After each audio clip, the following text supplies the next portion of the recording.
阿波罗新闻网，放眼看世界，展望新中华。今天的新闻首先是中共军报再现混乱意淫，或有大事发生。然后是共谍，前山东同乡会会长安群忠认罪后已缴500万美元罚金。最后是习家军抢夺钱袋，韩正前大秘被免职。欢迎收看阿波罗网副频道。今天是2月13号星期四，我是云芝。下面请看详细内容。中共军队2024年大势迭出，引发外界议论纷纷。10年伊始，中共发布了《互联网军事信息传播管理办法》，禁忌话题包括军委主席负责制、军队非党化、非政治化和国家化等。大纪元评论员钟原撰文说，然而中共军报近日却刊登各种文章，连续发出混乱的意淫，2025年恐还有大事发生。2月10号，中共军报头版发文，8·1锐评卯足实干劲头，书写崭新篇章。这篇文章表面在鼓劲，实际却点出了中共军队面临的诸多问题。文章提到治下必先治上，还解释到，如果领导干部有法不依、有章不循，部队就难以形成统一的思想、统一的号令、统一的行动。这是明显的犯上之语，统一思想、统一号令、统一行动超出了一般将官的职权，等于直指中共军委。文章接着又称，领导干部的威信是在敢喊看我的跟我上中经年累月塑造的。中原说，该文引用习近平在军队政治工作会议上的话，直接议论政治工作威信，还提出治下必先治上，显得很尖锐，也相当大胆。该文作者为唐兵，隶属于军事航天部队某部，公开信息显示她是一名女性少将，以往的职位应为原战略支援部队某基地政治委员。一个少将撰文称治下必先治上，所指的就应该是中将、上将和军委主席、副主席了，显得很不寻常。2月10号，中共军报第6版8·1评论中还刊登了又一篇文章，及时议事，扎实办事。这篇文章承认中共各级军官普遍躺平，不干实事，而且揭露了军队各级党委只议事不办事，这是中共军队的一大特色，也是一大弊病。对领导备战打仗，政工干部不懂业务，实际根本做不到。军事干部无法自己做决定，而且说了也不算，干脆躺平，备战自然成了空谈。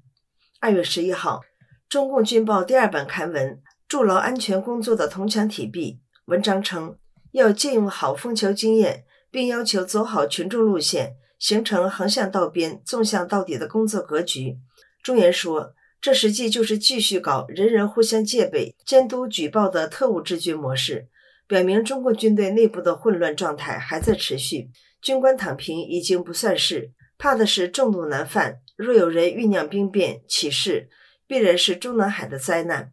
2月12号，中共军报第6版8·1评论还刊登了另2篇短文，克服留痕式工作落实和谨防盆景式检查调研，尤其是第2篇，将中共高官到处调研的真相捅破了。文章还提及，当年习仲勋调研时，发觉面对的农户是预先安排好的，说了句你们事先安排好了让我看，便转身离去。朱元说，中共军报近日忽然发出不少意淫，而且不断指向上层，针对的可能是军委里不同的人，并屡屡自揭其丑。这表明中共军队的混乱状态远未结束，各方仍在不断角力，并借中共军报公开发声，甚至互相挑战。2025年估计还有大事发生。前纽约山东同乡会会长、法拉盛安桥酒店老板安全忠及其女儿安阳光，因涉嫌协助中共政府在美国进行猎狐行动，于去年5月认罪，预计将于今年3月17号接受判刑。安全忠的律师已向法庭提交量刑备忘录，请求以监督释放作为最终判决。安全忠被控参与中共政府强迫一名美国居民返回中共国的行动。律师辩称其行为并非出于恶意，而是试图传递信息并寻求解决方案。检方则认为这是未经美国政府许可的猎狐行动。安全中已缴纳500万美元罚金，其律师认为已足够惩戒。安全中早年经历坎坷，后成为红顶商人，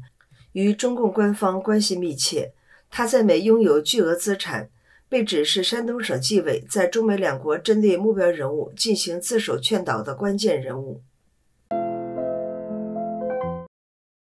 2月10号，中共国务院通报一系列人事任免，其中包括任命刘昆为全国社会保障基金理事会理事长，免去刘伟的社保基金会理事长职务，免去丁学东的社保基金会副理事长职务。之前，刘昆已于1月17号取代丁学东出任社保基金会党组书记职务。值得关注的是，新任社保基金会理事长、党组书记刘昆现年69岁，比免职的丁学东、刘伟年龄还大4、5岁。刘昆是分管财经的中共副总理何立峰的老同学，而何立峰是中共党魁习近平的心腹。丁学东曾任中共前常委韩正的大秘，刘伟曾是时任重庆市委书记薄熙来、孙政才的下属，薄熙来、孙政才均已落马。评论人士李彦明撰文表示，全国社会保障基金理事会人事异动背后的中共高层内斗因素引人猜测。刘昆与现任中共政治局常委、国务院副总理何立峰是厦门大学经济系财政金融专业1977级的同学，且是广东老乡，而何立峰是中共党魁习近平的亲信旧部。接连卸任社保基金会党组书记、副理事长职位的丁学东，曾先后担任国务院副总理回良玉、韩正的大秘，而回良玉曾先后在中共前党魁江泽民的祖籍安徽、老家江苏主政，韩正长期在江泽民政治老巢上海主政，两人均是江派要员。现任全国社保基金理事长的刘伟在薄熙来、孙政才主政期间，先后任重庆市财政局长、分管金融的副市长，与重庆官场的资金黑幕及债务危机脱不了干系。诡异的是，在薄熙来、孙政才先后落马后，刘伟仍然先后晋升财政部副部长、社保基金会理事长，其背后或另有靠山。社保基金会成立至今，历任理事长包括刘仲藜、向怀成、戴香龙、谢旭仁、楼继伟、刘伟、刘昆。7任理事长中，刘仲藜、向怀成、谢旭仁、楼继伟、刘昆5人曾担任过财政部长，戴香龙曾担任过央行行长，唯独刘伟是由财政部副部长转正。与之前5任理事长65岁左右任职、69岁卸职相比，刘伟58岁任职、64岁卸职均属异常。而同为正部级高官的新任社保基金会理事长、党组书记刘昆现年已69岁，而前5任理事长均在69岁时卸任。李彦明说，中共社保基金系统贪腐黑幕深不可测。2006年，上海社保基金案曾经轰动一时，原中共政治局委员、上海市委书记陈良宇等数十名上海高官和商界要员涉案。